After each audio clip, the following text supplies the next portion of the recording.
Your reading notebook should be ready, and this will be posted. So make sure that if you need it, it will be there on YouTube. Boys and girls, yesterday we talked about all of the different ways that we could think about the reading that I read to you yesterday. Remember yesterday I said you are in charge of deciding which of these ideas you were going to think about while I was reading the story yesterday. So we had the lady with the great big purse, and she was walking at 11 o'clock at night, and somebody tried to take her purse. Her purse broke, and so the boy went down because he wasn't expecting what? He wasn't expecting the weight of the purse. So, therefore, he went down. And what was her response? What did she do when he went down? What was her response, Sylvia? She grabbed him by the shirt. Yes. So she was scolding him. She picked him up and she shook him, and she was scolding him. Jamin? Then she just told him to pick up the bag. Pick it up and hand it to me. And so he does this. He picks it up and hands it to her. And then she further scolds him. She talks to him even further and says that he's got a dirty face. And I'll go back and read the short part about his face being dirty. So she says, in that moment, pick up my pocketbook, boy, and give it here. She still held him tightly, but she bent down enough to permit him to stoop and pick up her purse. Then she said, "Now, ain't you ashamed of yourself?" Firmly gripped by his shirt front, the boy says, "Yes, ma'am." The woman said, "What did you want to do it for? Why did you want to take my purse?" The boy said, "I didn't aim to." She said, "You a lie." By that time, 2 or 3 people passed, stopped, turned to look, and some stood watching. "If I turn you loose, will you run?" asked the woman. "Yes, ma'am," said the boy. "Then I won't turn you loose," said the woman. She did not release him. "Lady, I'm sorry," whispered the boy. Your face is dirty. You've got a great mind to wash your face for you. Ain't you got nobody at home to tell you to wash your face?" "No, ma'am," said the boy. "Then it will get washed this evening," said the large woman, starting up the street, dragging the frightened boy behind her. Talk to me about a couple of the things that you see here. Are any of these items really coming to mind right now? One in particular should definitely come to mind right now. What are you thinking about here? What did you think the symbol was? The purse. And what did you think the purse was a symbol for? What he was trying to get. Okay, so you felt like it was a symbol for him maybe finding some relief in his situation that he was in. So he was trying to take the purse to maybe get money for something. Okay, Griffin? The incident. And what is the incident? So the boy tried to grab the lady's purse in the place, and he didn't realize how heavy it was, and he tried to run away. Okay, so absolutely. So the major problem here initially was the theft of the purse. Then the problem became the weight of the purse. And now the problem is the boy is going to get taken to her house to get his face washed. Is she still kind of scolding him? Yes. But for another reason. She feels like there's a bigger issue here than just the theft of the purse. He didn't have anybody at home. Is it really about washing the face? No. It's really about teaching him respect and manners. Okay, Jamin. The setting. Ooh. So what are you thinking about the setting here? Well, if it was day, he wouldn't really want to steal the purse in broad daylight. Everybody would be watching. Everybody would know what would happen. But since it was night, he could possibly get away with it if the weight wasn't so bad. Absolutely. So the setting had a major impact on the plot here, right? Yeah. Okay. I feel kind of like the pressure. Maybe someone gave in peer pressure and someone was pressuring him. Okay. So And maybe even the pressure of his situation. If he truly is a boy that needs the money, that pressure could have something to do with it as well, right? Okay. Sebastian. Like in the story how they said it was 11 o'clock, I'm surprised no one calls the cops because past 11, almost anything is counted as a domestic disturbance. Right, well, at 11 o'clock at night, talk to me a little bit more about the setting. What do we know about the setting of this story, other than it's night, and other than the time? I mean, the time being at 11 o'clock. Talk to me a little bit more about the setting, and how do you know about the setting, Sylvia?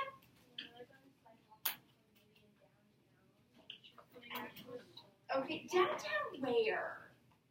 Talk to me about how do you know about all of this? I want to say it's downtown, like New York, like Chicago, because those are some places that you see a lot of robbery. Okay, Really big city. it doesn't tell us that, but based on the events that are taking place, we can come to that conclusion, right? We can infer that that's what's taking place. Jamin, what else?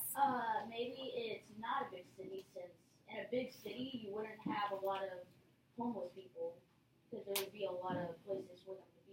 Okay, a big city does have a lot of homeless people.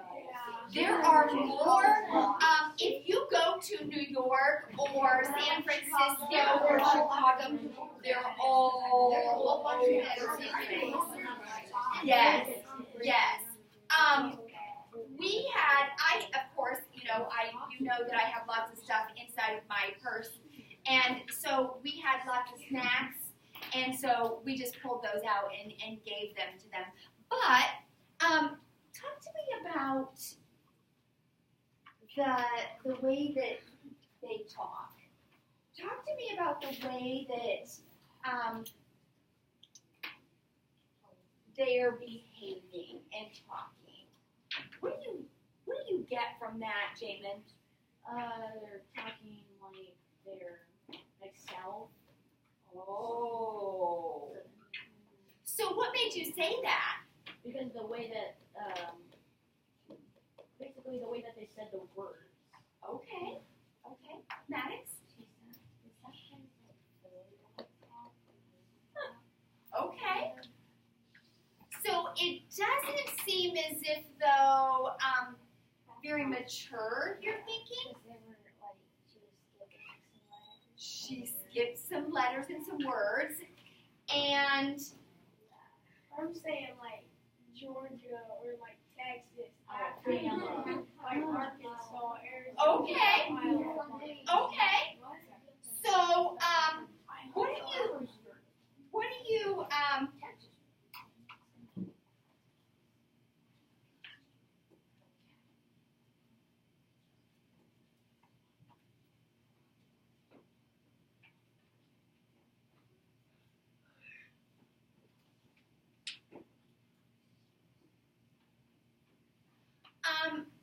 What are you thinking about these areas and why you feel like they're from there? So I said this yesterday. I don't know if it would be Mexico. I was down in Mexico. A lot of people don't have homes down there, and it's really easy because there's so many people. And even at night, you can just easily slip water into a coast. It's happened to her now. Okay. Luckily that she had two places, and she went a strong one that had older money, one that had like fake. Gotcha. Understood. Quiet. So it's kind of like when we went to Victor said it's kind of like when we went to Virginia because we got robbed in Virginia. I feel like someone got pressure and they were like a master lock picker. Okay. Because like we didn't even know how it was because we thought we didn't lock the car right. Oh. But we got probably 2 or 3 months later we saw the lock was picked and we're like that's how they got it. Got They it. spent a whole bunch of money at Apple and I think YouTube. Gotcha. Okay. All right. So, again, I'm going to read just a little bit more. And I want you to think about these different items that we have up here on the chart paper and think, do any of these others apply? Then it will get washed this evening, said the large woman, staring up the street, dragging the frightened boy behind her. He looked as if he were 14 or 15, frail and willow wild, in tennis shoes and blue jeans. The woman said, "You ought to be my son. I would teach you right from wrong. Least I can do right now is to wash your face. Are you hungry?" "No, ma'am," said the boy, being dragged. "I just want you to turn me loose." "Was I bothering you when I turned that corner?" asked the woman. "No, ma'am." "But you put yourself in contact with me," said the woman. "If you think that contact is not going to last a while, you got another thing a-coming. When I get through with you, sir, you are going to remember Miss Lula Bates Washington Jones." Sweat popped out on the boy's face, and he began to struggle. Mrs. Jones stopped, jerked him around in front of her, put a half Nelson around his neck, and continued to drag him up the street. When she got to her door, she dragged the boy inside, down a hall, and into a large kitchenette, furnished room at the rear of the house. She switched on the light and left the door open. The boy could hear other roomers laughing and talking in the large house. Some of their doors were open, too, so he knew he and the woman were not alone. The woman still had him by the neck in the middle of the room. Okay, what are we thinking now? So, do we still feel like the character traits of this woman apply? That she's a very confident, strong-willed woman? Yeah. Okay. Why do you feel like they still apply? Because she's too. Okay. Jamin? She's not really freaking out. She's not, like, she was just attacked and her purse almost stolen by a teenage boy, and now tables have turned. No, she. So now she is the one taking charge of the situation. She's like, you're not doing this to me. I am the one that's going to teach you a lesson. You are not going to be behave like this. If you were my son, you would be more respectful.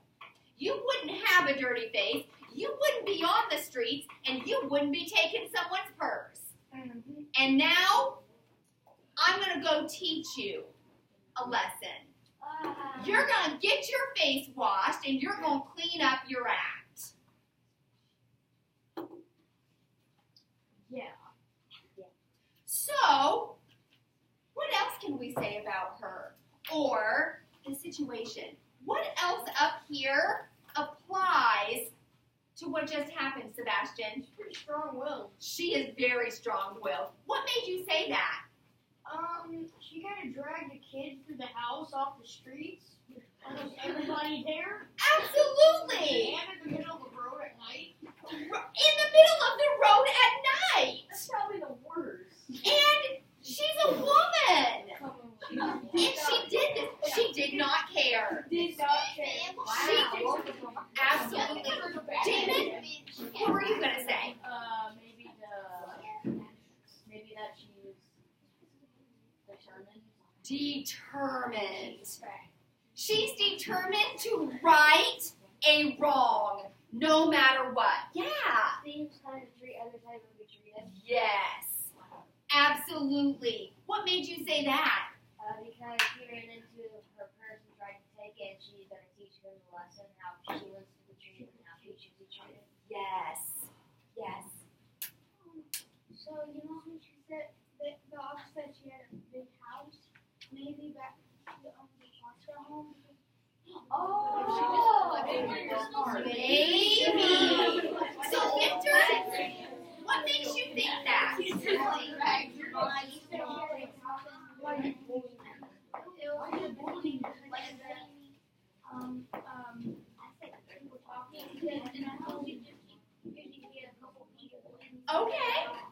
Okay, I like that.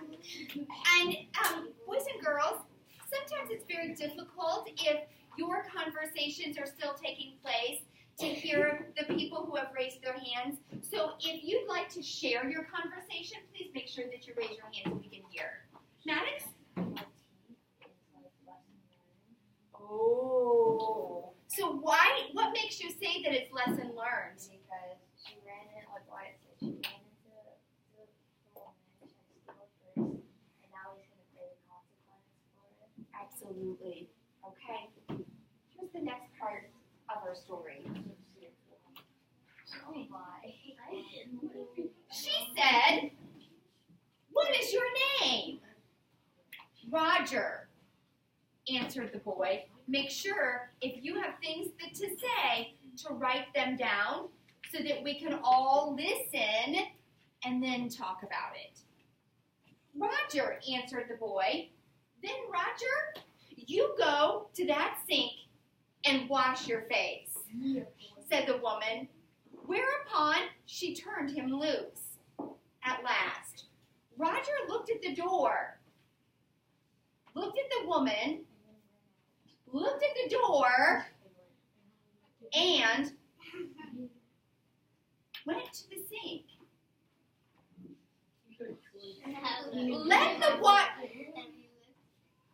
Let the water run until it gets warm," she said. "Here's a clean towel." "You gonna take me to jail?" asked the boy, bending over the sink. "Not with that face. I would not take you nowhere," said the woman. "Here I am trying to get home to cook me a bite to eat, and you snatch my pocketbook. Maybe you ain't been to your supper either, late as it is. Have you?" "There's nobody home at my house," said the boy. "Then we'll eat," said the woman. "I believe you're hungry, or been hungry, to try to snatch my pocketbook. I want a pair of blue suede shoes," said the boy. "Well, you didn't have to snatch my pocketbook to get some suede shoes, said Mrs. Luella Bates Washington Jones. You could have asked me. Ma'am? The water dripping from his face, the boy looked at her. There was a long pause. A very long pause.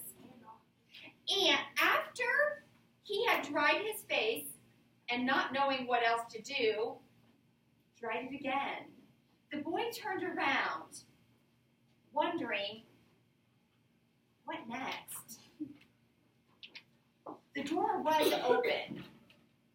He could make a dash for it down the hall. He could run. The woman was sitting on the daybed. After a while, she said, I were young once, and I wanted things I could not get. There was another long pause. The boy's mouth opened. Then he frowned, not knowing that he was frowning. The woman said, you thought I was going to say, but you didn't. You thought I was going to say, but I didn't snatch people's pocketbooks. Well, I wasn't going to say that. I have done things too, which I would not tell you, son.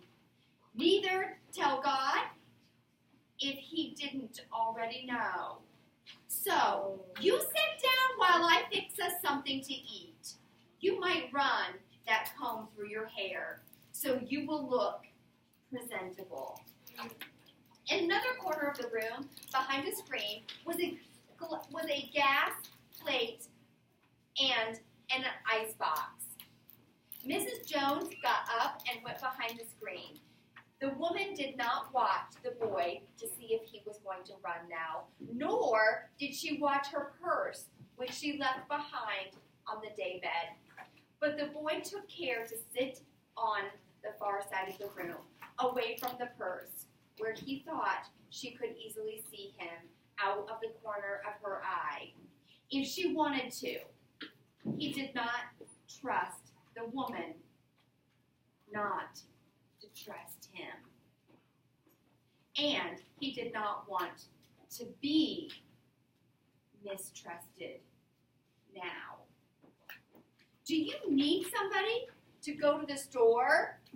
Asked the boy. Maybe to get some milk or something? Don't believe I do, said the woman, unless you just want some sweet milk for yourself. I was going to make cocoa out of this canned milk I got here. That will be fine, said the boy. So what are we thinking now?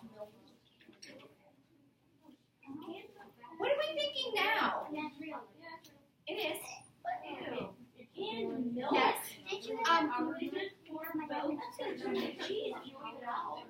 Boys and girls, if your parents are making a dessert, lots of desserts take sweet condensed canned milk. And it comes in usually a short little can, and you can make lots of different desserts with that. So, what are your thoughts about what just took place? What up here? Sebastian, what up here came to mind as we were listening to the next part of the story? Any of these ideas come to the next part of your story that we just finished? What are you thinking, Sylvia? I think the character traits, because they kind of changed from the beginning when we heard. So, did his character or her character change? Or both? Both. Maybe just like a little bit of boy, but like a lot. Oh, so you're feeling like changed a lot. The boy maybe a little. Okay. So how do you think she has changed? Like now she's like being nice and stuff. She's not are you hungry and she's like making cocoa for him. Okay. Do we have any other words besides nice for her? What other words come to mind for her besides nice? What do you think, Elijah? Why do you say she's generous?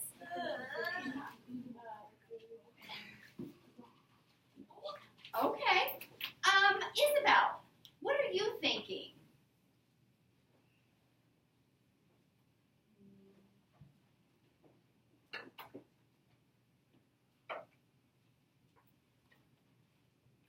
I heard some voices over there, and I knew that they were coming from you. So I'm thinking that you must have some things to say about her. What are you thinking?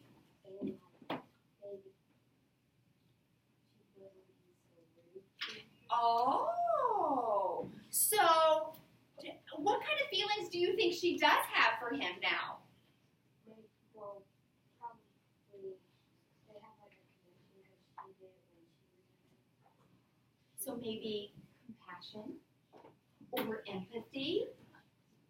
Oh, Maddox. I think pressure. I was thinking pressure too, Maddox. Why would you say pressure? Because I can tell that he wants to leave, but he also wants to stay because she's gotten generous and like wants to get home. Okay. He wants to stay because then he gets food. Yes. I think the girl's being careful because she like offered to take him home and lock his face and just let it go back home. Okay. So you also are thinking that she's feeling a little bit of responsibility. Okay. Jamin? I'm thinking pressure is just for the boy. Kind of like how Maddox said, he's kind of scared to leave. But I feel like he should leave because if he doesn't, he's going to forget everything he just had. Just go and live somewhere else. Absolutely. I feel kind of like she's more caring now because she's offering him food, asking what he likes and stuff like that. Okay, Sebastian. I feel like she's becoming more soft-hearted towards the boy. And what makes you say that? Instead of eating a cracker with the boy, she's offering him into her house and making food for him. No! Bringing him in. Yes. Okay, Rex? Oh, she's forgetful. Why do you think that? Because his sister offered it, and she said, like, well, if you want a pair of shoes, you can just ask, and, like, he asked if, like, he didn't want anything, and then she said, like, you can go buy it if you want to. Absolutely. Yes? I'd say the boy's kind of sly, because If he gets out of to the house. store, he's Absolutely. buying those shoes. Yes. But he wants to get out, but he has the opportunity to leave, and is he? No. He's not leaving. I feel like she's trying to take it or Like maybe tempted? yeah, tempted because she left the door open. She did. She's He could leave. yeah, Her purse is there. yeah. She But take it. But is he making the right choices? Yeah. Thinking, like, if I leave it, take Did it. she set him up to make the right choices? Start with the test when you with him. Yeah, Because I wouldn't personally do this thing with the street because I wouldn't either. I But she is. you have to Not strict as she was, but I think strict still because she's not going to do stuff and like a little curfew. Yeah.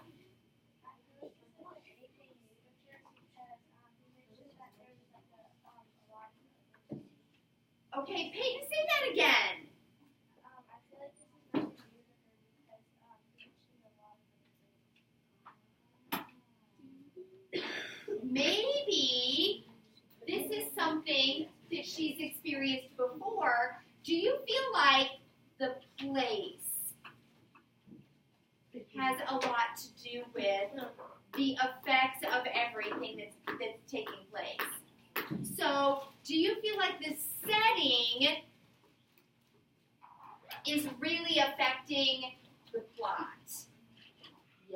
or even the mood and the atmosphere. Jamin? So as you read the last part, I was kind of thinking of Hansel and Gretel. Yes.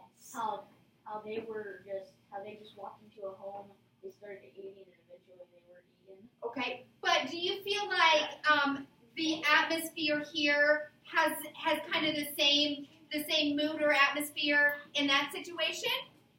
Jamin? Okay, so do you feel like in comparison or making connections that this boy feels the same way? No, not the same way. Okay. So, next part of our story. She heated some lima beans and ham she had in the icebox, made the cocoa, and set the table. The woman did not ask the boy anything about where he lived, or his folks, or anything else that would embarrass him.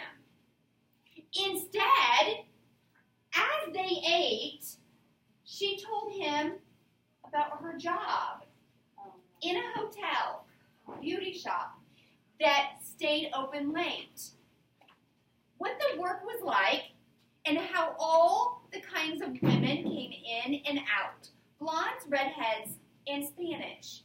Then she cut him a half of her 10-cent cake. Eat some more, son, she said. When they were finished eating, she got up and said, now, here, take this $10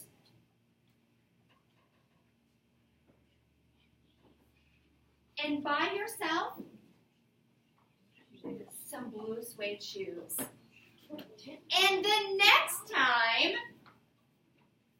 do not make the mistake of latching onto my pocketbook or anybody else's. Because shoes come by devilish. So shoes that come by bad choices, like that, will burn your feet. I've got to get my rest now. But from here on in, I hope you will behave yourself. She led him down the hall to the front door and opened it. Good night. Behave yourself, boy, she said, looking out into the street as he went down the steps. The boy wanted to say something else other than, thank you, ma'am, to Mrs. Luella Bates Washington Jones. But although his lips moved, he couldn't even say that as he turned on the front foot of her steps and looked up at the large woman in the door. And she shut the door. And then she stopped it. What did she mean when she said, because shoes that come by devilish like that will burn your feet? What did she mean by that, Owen? She meant by like that. If you act like that, then If you get something from stealing, it's not. I don't know how to explain it, but Like something yeah, Carter, it's not deserving.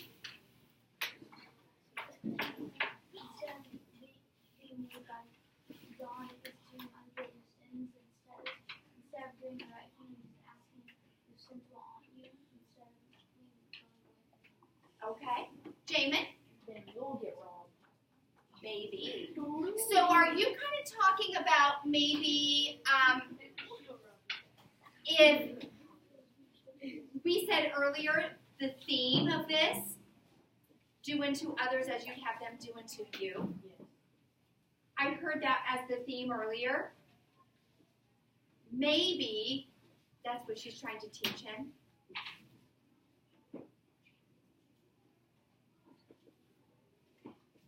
Sixth graders, when you are writing tonight, when you are reading your book and you are reading for your 30 minutes tonight, I want you to think of all of the different things that we've talked about so far this year. I want you to choose one of those items that fits while you are reading tonight. And you may choose any one that works with what you're reading and write about one of those items tonight. Okay? We have about 3 or 4 minutes.